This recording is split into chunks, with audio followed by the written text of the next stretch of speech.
1912년 4월에 2600여 명의 승객을 태우고 첫 출항을 했던 타이타닉호는 그 당시로서는 최첨단의 기술과 최고로 안전한 배로 그렇게 아주 자랑스러운 인류 문명의 총화 가운데 하나였습니다. 삼중 격실로 되어 있어서 절대로 침몰하지 않는다고 하는 장담 속에 그 배는 드디어 첫 출항을 하게 되었습니다.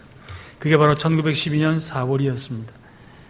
그런데 이 배는 출항한 지 며칠 만에 그만 북극해 가까운 곳에서 북대서양에서 약 20m짜리 빙산에 좌현을 부딪히는 바람에 90cm의 구멍이 났습니다. 그래서 그쪽으로부터 물이 들어오기 시작해서 결국 2시간 반 만에 완전히 침몰하고 말았습니다. 그로 인해서 약 1,500명의 희생자가 났고 700여 명은 구조가 되었습니다. 그런데 이 타이타닉호의 최후의 그 비극에는 여러 가지 많은 이야기들이 있습니다. 그 당시에 그 절체절명의 순간에 많은 사람들이 그 가운데서도 질서를 지켰고 선장과 그리고 승무원들은 대부분 다 배와 함께 결국 운명을 같이 했습니다.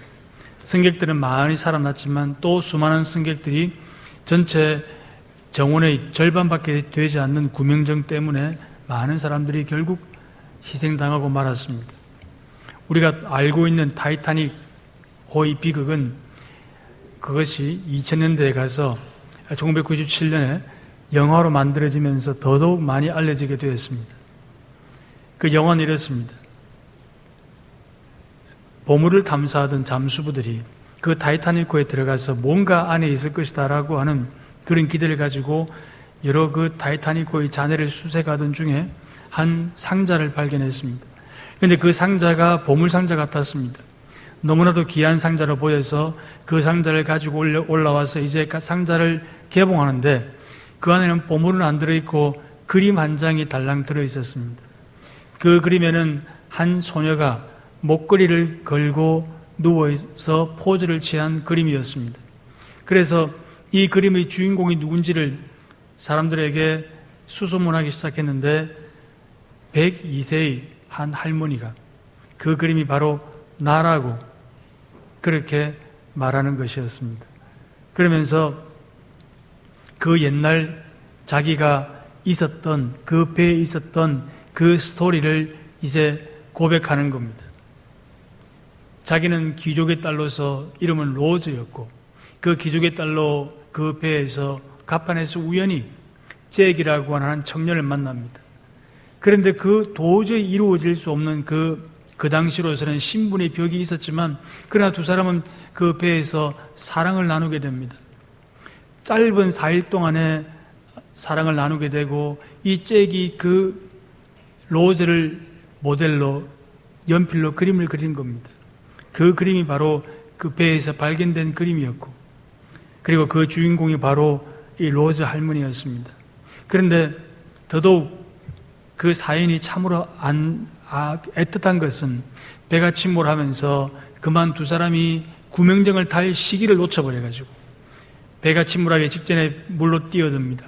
그 차디찬 북극의 바다에 뛰어드는데 마침 한 나무 조각이 있었습니다. 그런데 그 나무 조각에는 두 사람이 올라가면 다 깔아앉습니다. 한 명밖에 올라가지를 못합니다. 잭은 온 힘을 다해서 로즈를 그 나무 판자 위에 조각 위에 올려줍니다. 그리고 자기는 그 나무 조각을 잡고 물에 들어가서 버팁니다. 하지만 그 차디찬 얼음장까지 차온 북극의 그 바다 때문에 아무리 젊은 청년이었지만 결국 몇 시간 버티지 못하고 저체온증으로 죽고 맙니다. 그 광경을 바라보면서 애틋하게 그의 이름을 불렀던 그 로즈는 마음속에 그 잭이라고 하는 청년의 그 사랑을 잊지 못하고 간직하고 있었던 것입니다. 그러면서 그를 찾아왔던 사람에게 이제는 이미 할머니가 된 그 로즈 할머니가 이렇게 말합니다. He saved me in every way that a person can be saved. 다시 말하면 그걸 우리말 대사로는 이렇게 번역을 했습니다. 그는 내 생명을 구해준 것만이 아니라 내 영혼을 구해 주었다라고 그렇게 번역을 했습니다. 지금도 그 소년은 내 기억 속에 살아있다고 그렇게 말했습니다. 여러분, 이런 사랑의 이야기를 들으면 가슴이 찡하지 않습니까? 아마 여기 계신 여러분들 많은 분들이 옛날에 타이타닉호를 봤을 것입니다. 저도 미국에 있으면서 타이타닉호 영화를 보았습니다. 그 타이타닉호 영화를 본 사람들의 대부분의 느낌은 그 배의 웅장함과 화려함과 영화의 아주 대단한 스케일과 그리고 그 배가 침몰하는 그 과정 속에서 사람들이 우왕좌왕하면서도 나름대로 인간의 여러 가지 군상의 모습들이 드러나고 그리고 선장과 수많은 선원들이 마지막까지 그 배를 지키면서 배와 함께 장렬한 최후를 마친 이런 대서사 한 편의 서사시와 같은 그 영화의 그런 장면들보다는 이 로즈와 잭과의 그 애틋한 사랑 이야기가 더 많이 마음에 남았고 그것이 사람들에게 더 많은 감동을 주었던 것입니다. 사람은 사랑 이야기에 많이 감동합니다. 사랑 이야기에 사람들은 거기에 애틋한 마음과 함께 많은 감동을 거기에다가 함께 박수를 보내고 감동을 받게 됩니다. 여러분, 그러나 제가 지금 한 이야기는 전부 다 허구입니다. 타이타닉에 나오는 영화는 실제로 있었던 이야기가 아니라 작가가 상상을 발휘해서 상상력을 동원해서 만든 그냥 허구입니다. 그러나 실제 이야기가 있습니다. 물에 빠져 죽어가는 우리들을 구원하기 위해서 그대로 놓아두면 그냥 그대로 바다에 물에 빠져서 일렁이는 세상의 물결의 죄악의 파도에 그만 휩쓸려서 죽어갈 수밖에 없는 우리들을 위해서 하나님께서 하늘 보좌를 버리고 아들을 이 땅에 보내셨습니다. 그 아들이 우리를 위하여 대신 죽음으로 우리가 물에 빠져 죽을 수밖에 없는 사람이지만 우리 주님이 대신 십자가에 죽으심으로 우리가 죄 사함을 받고 구원받게 되었습니다. 이것이 바로 하나님이 우리에게 만드신 구원 사건이요, 그리고 이 세상의 어떤 러브 스토리로도 다 설명할 수 없고 따라올 수 없는 하나님의 우리를 향하신 사랑 이야기입니다. 사랑하는 여러분, 이 사랑 이야기가 우리 인생을 바꾸어 놓았고 이것은 허구가 아닙니다. 사람이 작가가 만들어낸 이야기가 아닙니다. 전설이 아닙니다. 이것은 우리 개인뿐 아니라 온 인류의 역사를 완전히 구분해 놓은 사건입니다. BC와 AD로 구분한 비포 크라이스트와 안노 도미네 라틴어로 주후. 그래서 예수님의 그 십자가 사건은 인류를 전과 후로 바꾸어 놓는 역사적인 사건이었습니다. 그 역사적인 사건으로 우리가 구원받았고 그 역사적인 그 사건의 중심에는, 십자가 사건의 중심에는 바로 말할 수 없는 하나님의 사랑이 중심에 있음을 다시 한번 여러분들이 기억하시고 그 받은 사랑에 감사하며 그 사랑 잊지 아니하는 여러분 되시기를 주님의 이름으로 축원합니다. 영화에 나오는 주인공도 80년이 지났지만 그 사랑 간직하고 살았습니다. 왜냐하면 자기를 위해서 생명을 희생해 준 사랑이었기 때문에 그랬습니다. 우리를 위하여 생명을 다 내어주신 우리 주님의 사랑, 우리가 어찌 있겠습니까? 인류의 모든 언어의 사전들을 다 동원해서 찾아보아도, 가장 아름다운 언어들을 전부 다 모아보아도 하나님의 사랑을 우리가 어떻게 다 표현하고 묘사하겠습니까? 그래서 성경은 우리에게 이렇게 짧은 문장으로 가르치고 있습니다. 한번 따라해 봅시다. 하나님이 세상을 이처럼 사랑하사.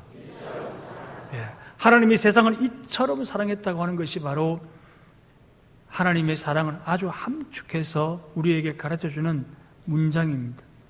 그리고 그것을 하나님에 대해서 우리가 어떻게 더 자세히 알 수 있겠습니까? 성경은 우리에게 하나님에 대해서 이렇게 아주 명료하게 소개해주고 있습니다. 한번 따라합시다. 하나님은 사랑이시라. 할렐루야. 하나님이 사랑이시라는 것입니다.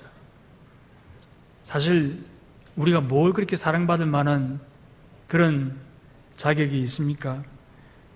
타이타닉 영화에 나오는 여주인공 케이트 윈슬리 같이 예쁘지도 않고 남자 주인공 디카프리오처럼 그렇게 아주 매력적이지도 않고 그럼에도 불구하고 하나님 우리를 지극히 사랑해 주셨습니다. 생명까지 바쳐 주셨습니다. 그런데 그런 사랑을 받아놓고도 하나님이 정말로 나를 사랑하실까? 이렇게 생각하는 사람들이 있다는 것입니다. 왜 그럴까요? 오늘 성경에 왜 하나님이 이렇게 우리를 사랑하시는데 나는 그 사랑에 대해서 가끔씩 의문부호가 들까라고 생각하는 사람들에게 하나님은 확실한 답을 우리에게 주고 계십니다. 오늘 보면 1절과 2절을 한번 같이 읽어보겠습니다. 1절 2절 시작. 예수께서 그리스도이심을 믿는 자마다 하나님께로부터 난 자니 또한 낳으신 이를 사랑하는 자마다 그에게서 난 자를 사랑하느니라. 우리가 하나님을 사랑하고 그의 계명을 지킬 때에 이로써 우리가 하나님의 자녀를 사랑하는 줄을 아느니라. 아멘. 아주 분명하게 답을 가르쳐 줍니다. 우리가 하나님을 사랑하면 그리고 하나님의 말씀을 지켜 순종하면 하나님께서 나를 이렇게 사랑하시구나 라고 하는 것을 알게 되는 겁니다. 우리가 하나님을 조금이라도 한번 섬겨보면 하나님의 사랑을 깨닫게 되는 겁니다.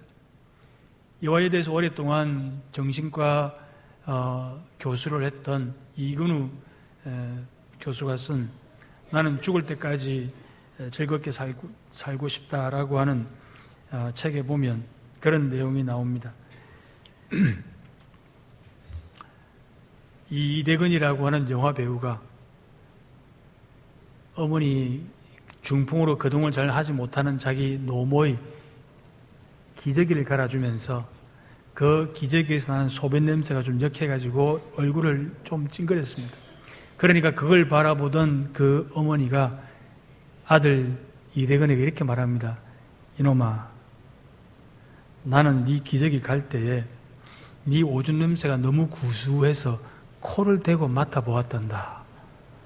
그 말을 듣는 순간에 우리 어머니는 나에게 이렇게 하셨는데 나는 어머니 이 소변이 이렇게도 역한 냄새가 나서 고개를 돌렸던 것이 너무 부끄럽다고 했습니다. 자기가 어머니의 기저귀를 한번 갈아보니까 그 어머니의 그 사랑을 자기에게 베풀어 주셨던 그 사랑을 조금이나마 알 수 있게 되었다고 하는 겁니다.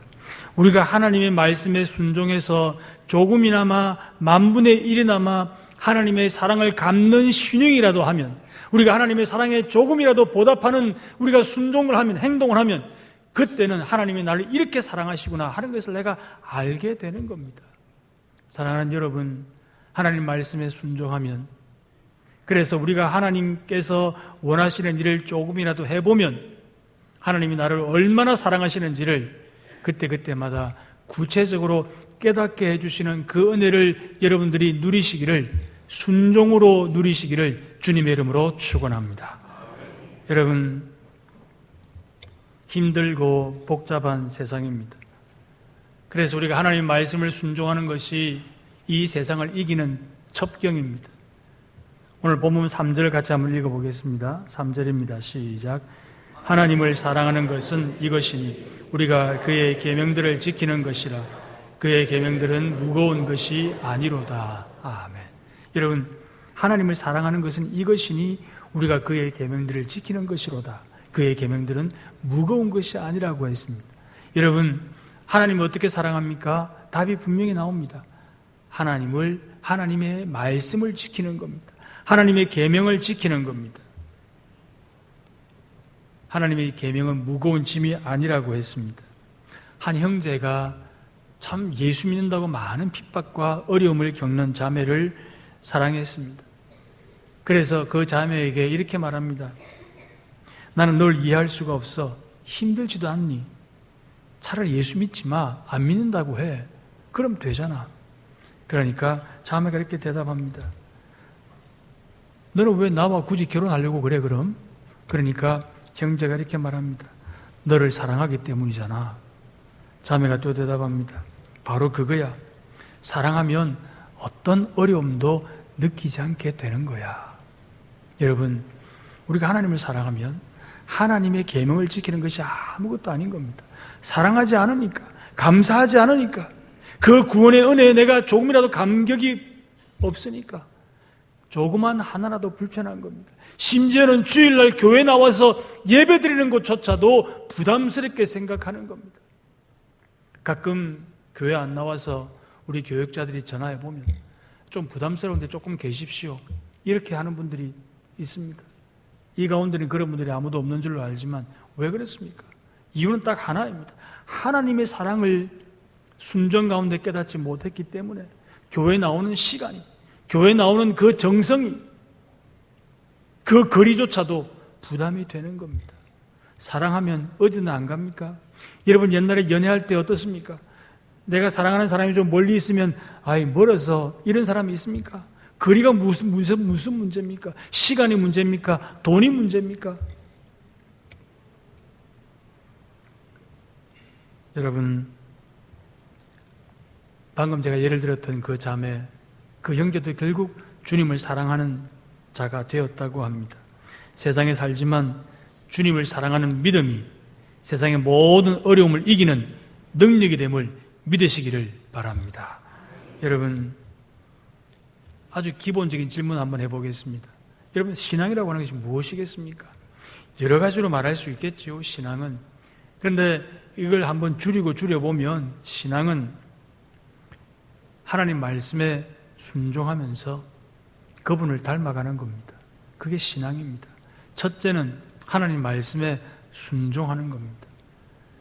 하나님을 믿는다고 하면 그 말씀에 순종하는 겁니다.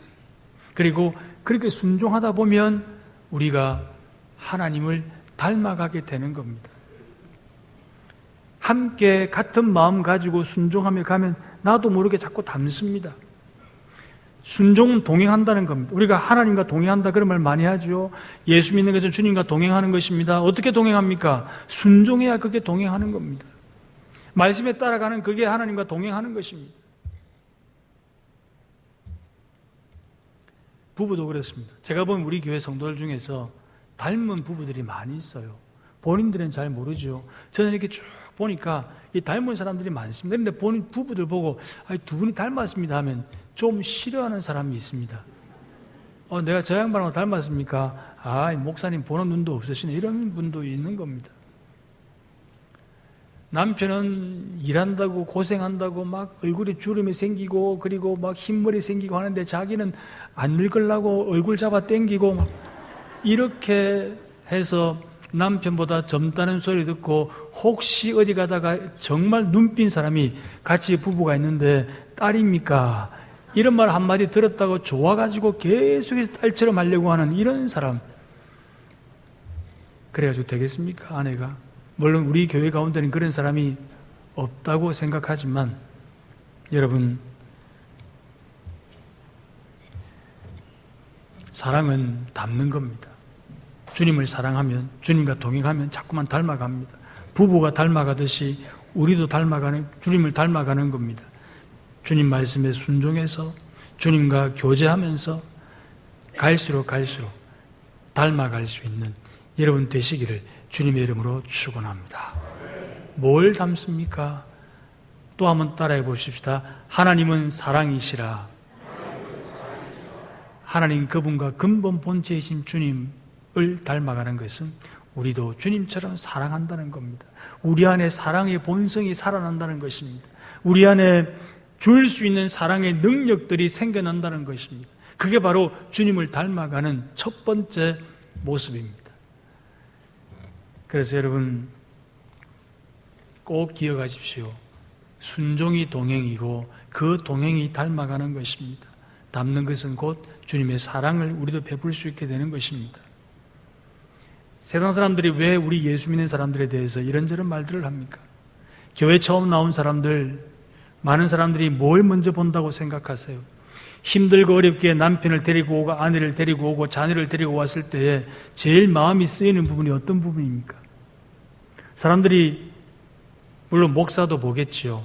그러나 여러분 목사하고는 별로 개인적인 접촉이 많지 않기 때문에 주로 많이 보는 건 일반 성도들입니다. 교회 장로님들을 보고 권사님들을 보고 안수집사님들을 보고 또 집사님들, 제식들을 봅니다. 저분들은 교회 오래 다녔으니까 뭔가 다르겠지. 저분들은 신앙생활 많이 했으니까 뭔가 좀 다르겠지. 이런 경우에 세상 사람들은 이렇게 판단하고 이렇게 결정하고 이렇게 행동하고 대처하는데 예수 믿는 사람들은, 오래 다닌 사람들은, 저분들은 이런 직분을 가졌으니까 좀 다르겠지. 그런 기대를 가지고 봅니다.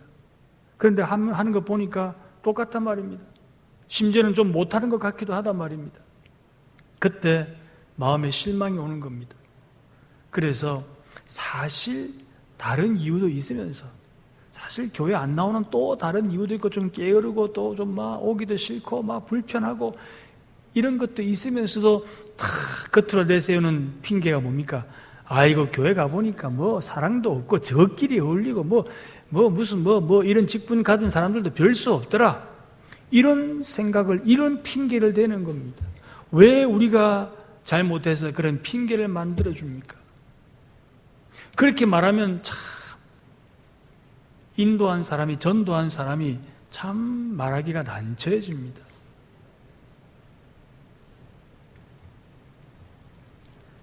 목사 설교가 은혜가 안 된다면 차라리 다른 교회로 가라고 하면 되는데, 이거는 그것도 아니니까 뭐 사람들 때문에 그렇다고 하면 뭐라고 하겠습니까? 사랑은 거창하지 않아도 됩니다. 아주 심플하고 쉬운 겁니다. 사람들이 우리를 바라보면서 하나님을 볼 수 있도록 해야 되지 않겠습니까? 요한복음 13장 34절과 35절에 예수님께서 우리에게 이렇게 말씀하셨습니다. 우리 같이 한번 읽어보겠습니다. 시작. 새 계명을 너희에게 주노니 서로 사랑하라.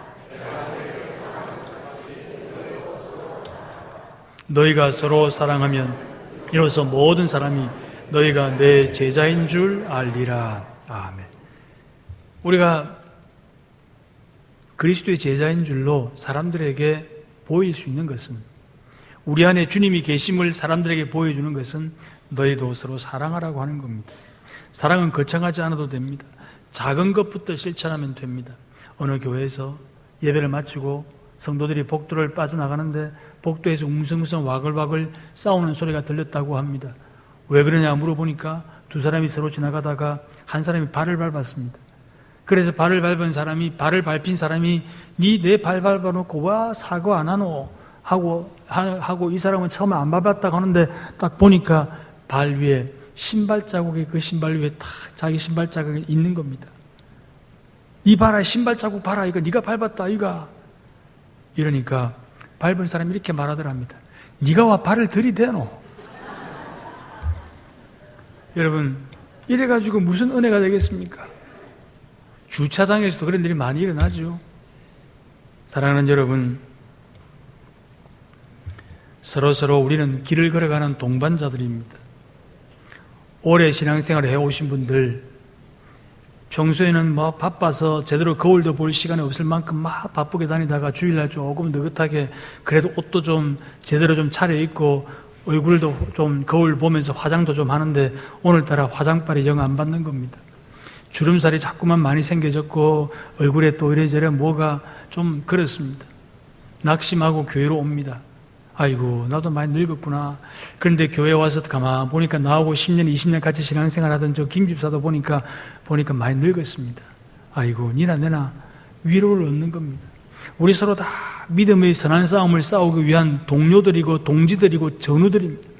그런 마음으로 우리가 함께 대해야 되는 겁니다. 우리가 받은 사랑이 있기 때문에 나누어 줄 수 있는 사람입니다. 사랑 못 받았으면 못 나누어 줍니다. 우리가 풍성한 사랑을 받았기 때문에 나누어 줄 수 있는 겁니다. 하나님이 우리에게 사랑하라고 명령하셨습니다. 여러분, 그만큼 우리가 잘 못하기 때문에 말씀하시는 것. 성경에 수없이 우리에게 사랑하라고 말씀하십니다. 주님이 친히 발을 씻겨주시는 본을 보여주시면서도 우리에게 사랑하라고 하셨습니다. 방금 읽은 요한복음 13장 34, 35절 말씀은 주님께서 제자들이 발을 씻겨주시고 난 뒤에 하신 말씀입니다. 여러분, 주님께서 우리 보고 돈 열심히 벌으라고 안 하십니다. 왜? 주님이 말씀하지 아니하셔도 돈 열심히 벌기 때문입니다. 잠 푹 자라 말씀 안 하십니다. 왜? 그건 우리가 생리적으로 잠을 자게 되어 있기 때문입니다. 그러나 사랑하라고 하는 것은 우리가 잘 사랑하지 못하니까 사랑하라고 강조하는 겁니다. 사랑을 먼저 주셨기 때문에 사랑하라고 하는 겁니다. 사랑하는 여러분, 받은 사랑 많이 나누어 줄 수 있는 여러분 되시기를 주님의 이름으로 축원합니다. 여러분,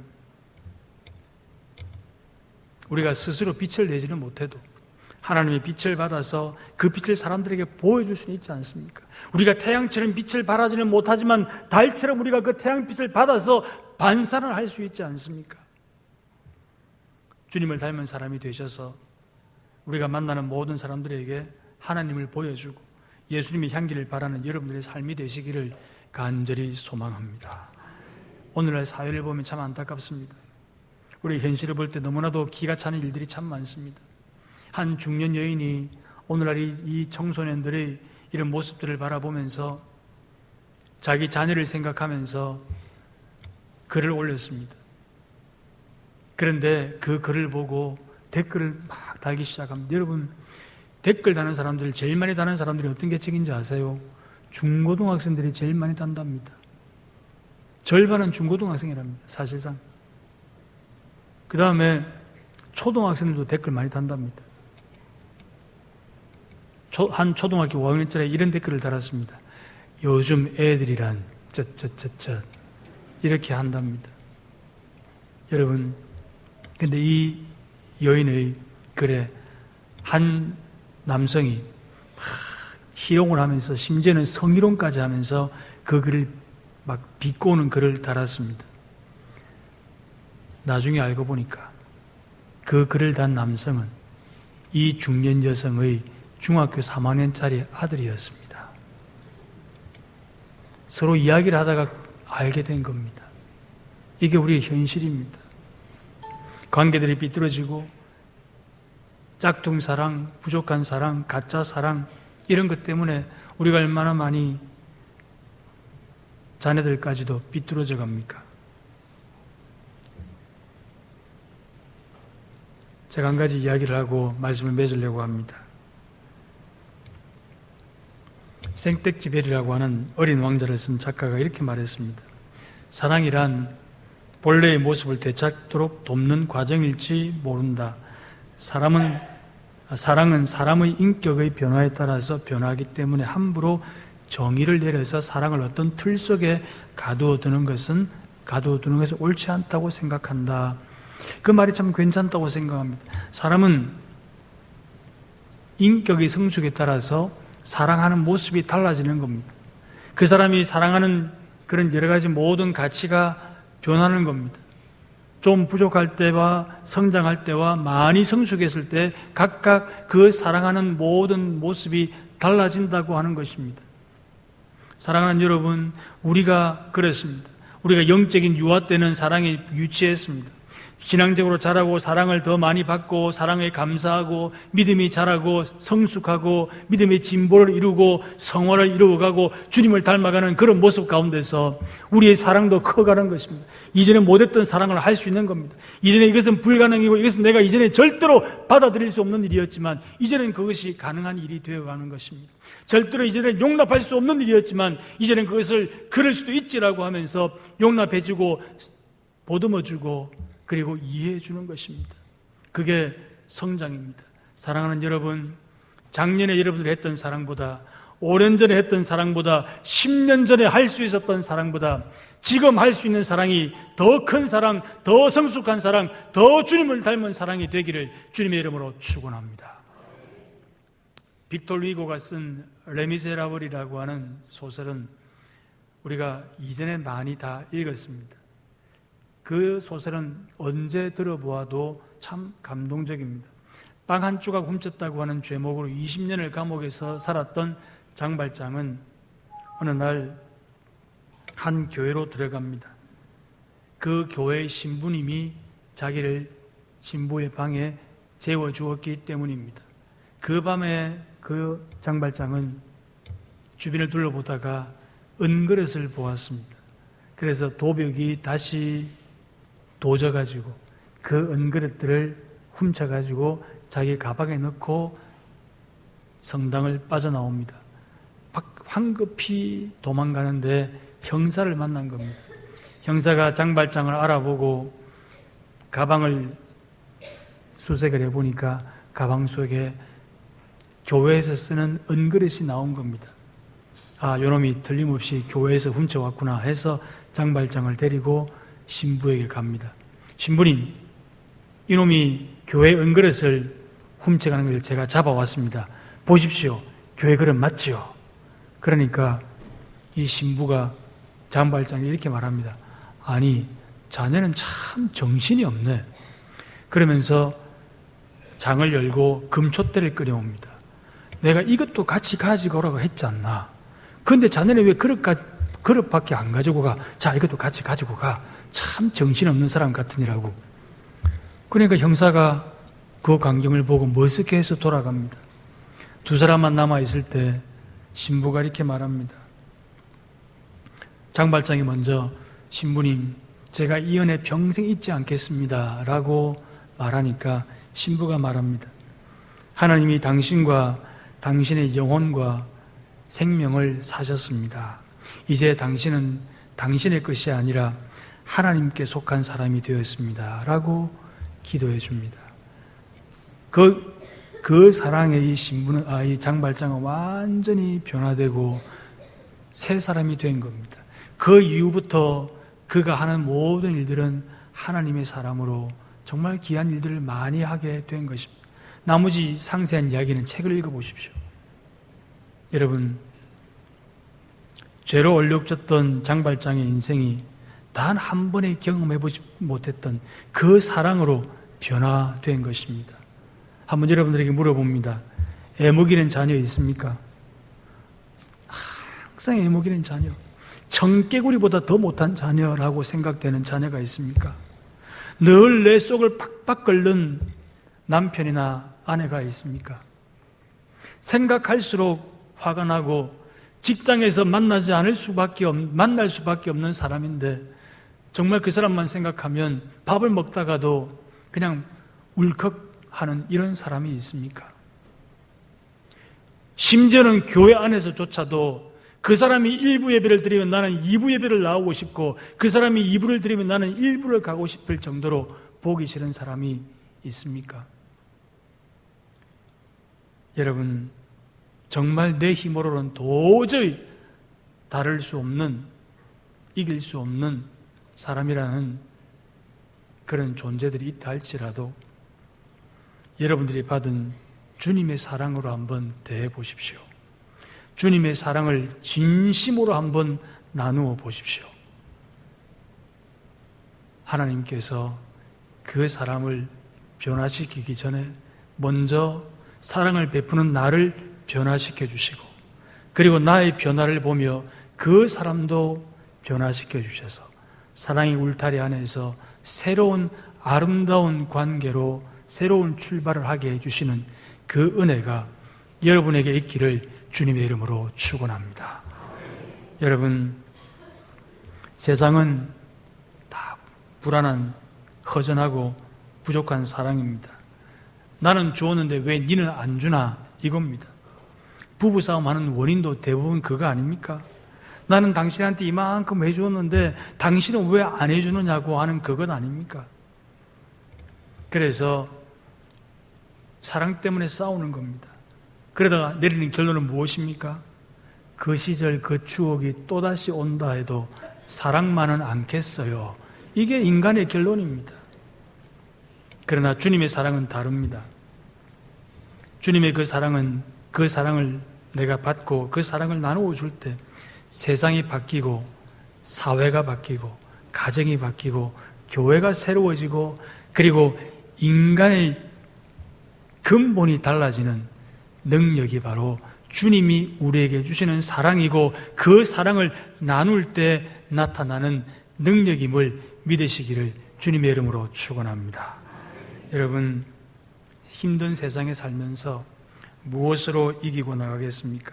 하나님의 사랑 확실히 믿으시고 그 사랑 가운데 역사하시는 하나님의 은혜 꼭 마음에 담으셔서 우리 모두가 다 받은 사랑 함께 나누어주는, 그래서 함께 사랑을 나누는 그 순종 가운데 하나님이 나를 얼마나 사랑하시는지를 다시 한번 구체적으로 확인해 가시는 이런 은혜가 여러분 가운데 충만하시기를 주님의 이름으로 축원합니다.